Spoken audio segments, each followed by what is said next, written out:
In January of 1972, 7 reporters were led into a hotel suite to interview the most famous businessman in America. They were chosen because each of them had met him years before and could recognize his voice. That was the point, because they were not allowed to see him. He spoke to them through a telephone from another room in the same building, a disembodied voice, proving it was still alive. For the better part of 20 years, that was all anyone got. No photograph, no appearance. By the early 1960s, the cameras simply stopped, and one of the richest men in the world walked out of the visible record and did not come back. Editors offered rewards for a single current picture of his face. Nobody could collect. He owned an airline he never flew, a studio whose films he never sat down to watch, a city whose lights he paid for and never saw. Everyone asked what he was hiding from, out there behind the blacked-out windows. It was the wrong question. He was not hiding from something out there. He was hiding from something in here. Howard Hughes spent his whole life buying control of the world outside himself. The one thing he could never buy and never control was inside his own head. To understand the man in the dark room, you have to watch him build the fortress. Start with the money, because the money explains the man.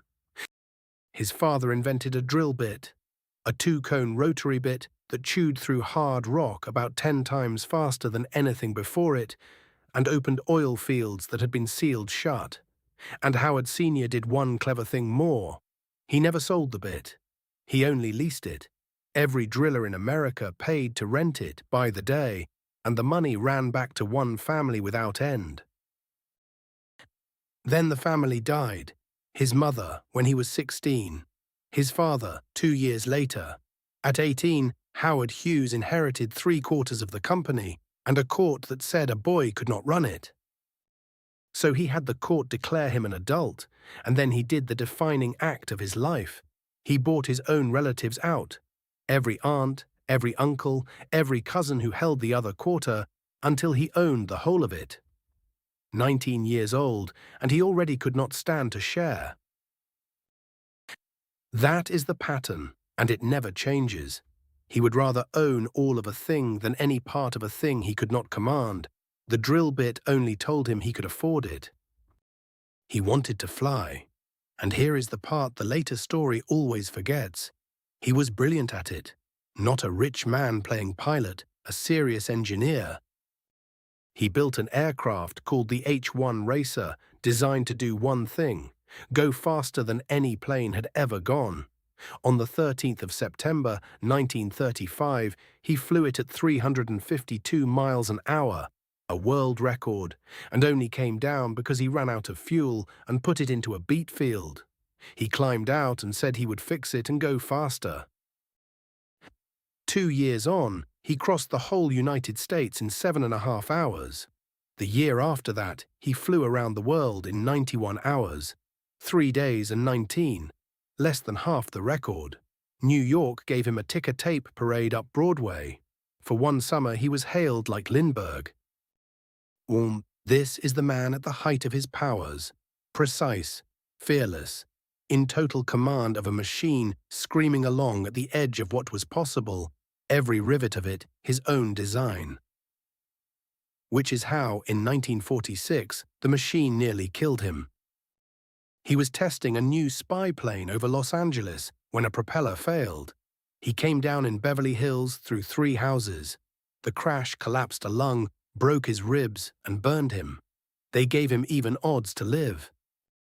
He lived, but the man they rebuilt was in pain for the rest of his life, and for the pain they gave him codeine, which he would take in rising amounts, for the next 30 years. Remember that.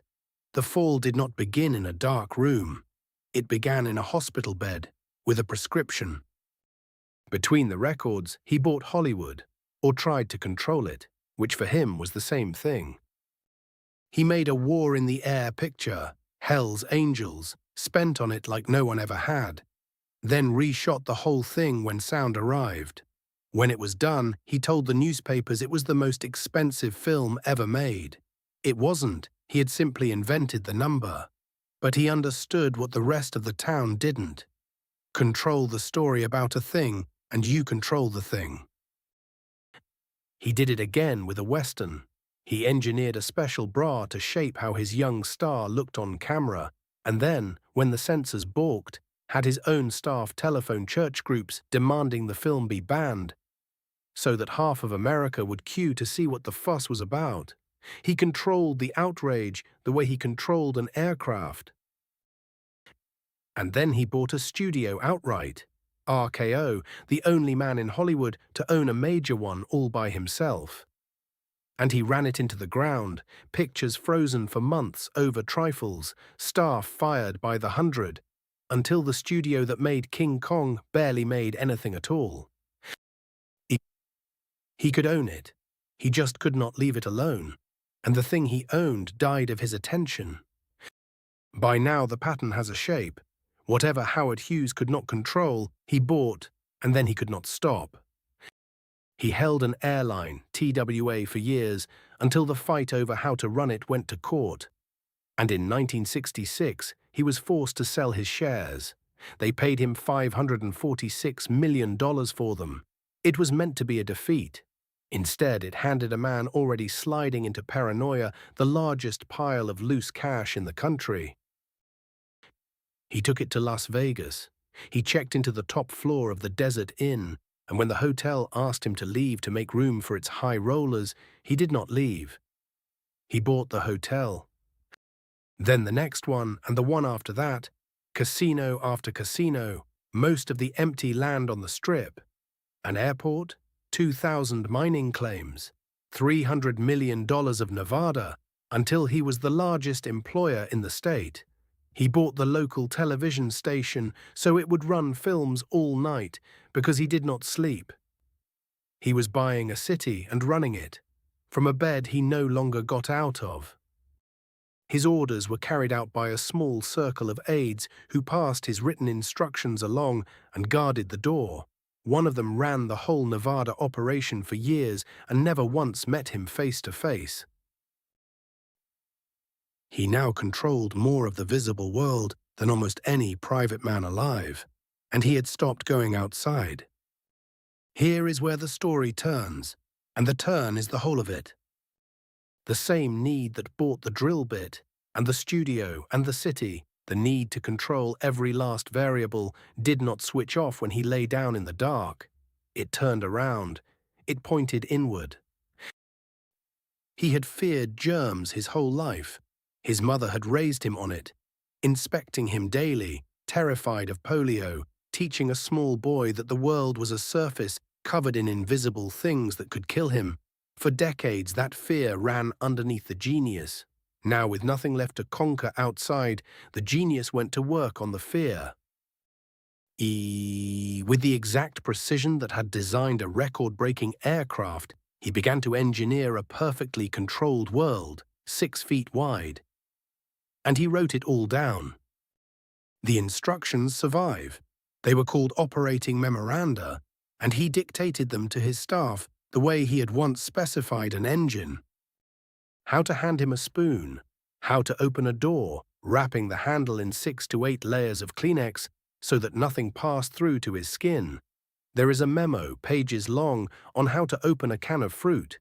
Wash the can, soak the label off, scrub it with a brush starting 2 inches below the top, and rinse away every particle before it comes near him. This is the same mind that solved the airflow over a wing, turned now on a tin of peaches. The rooms went dark. Across a dozen cities and half a dozen countries, Los Angeles, Las Vegas, the Bahamas, Nicaragua, Acapulco, always the same room. Windows taped over, no daylight. He sat in the dark and ran films on a loop. One submarine picture he watched perhaps 150 times. The man who had owned the most precisely controlled body in America, the pilot, the athlete, stopped cutting his hair, his beard, his nails. He would not see a doctor. The codeine that began in that hospital bed he was now injecting himself, and the needles broke, and the pieces stayed in his arms. Every wall he had ever built to keep the world out was now a wall keeping him in. He controlled every variable in that room, and every variable in that room controlled him. On the 5th of April, 1976, they finally carried him onto a plane bound for a hospital. He died in the air over Texas on the way. Kidney failure. The richest patient in the world, dead of a neglect that a few dollars of care would have turned away. He was 6'4" and he weighed about 90 pounds. The body was so far gone that no one could be certain it was him. They took his fingerprints and sent them to the FBI to confirm that the man was Howard Hughes. The fortress had erased even his face.